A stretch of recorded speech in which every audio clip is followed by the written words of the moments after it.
அப்பா, நம்மளோட வாழ்க்கையில கடவுள் வந்துட்ட அப்புறம் எவ்வளோ சந்தோஷமா இருக்கு இல்லையாப்பா?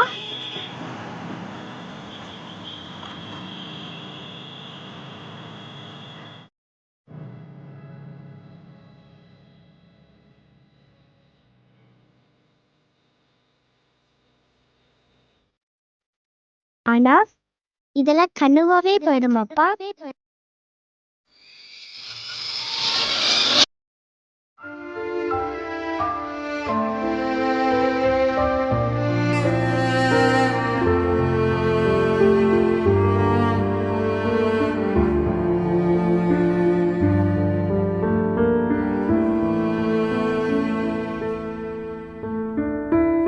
வா.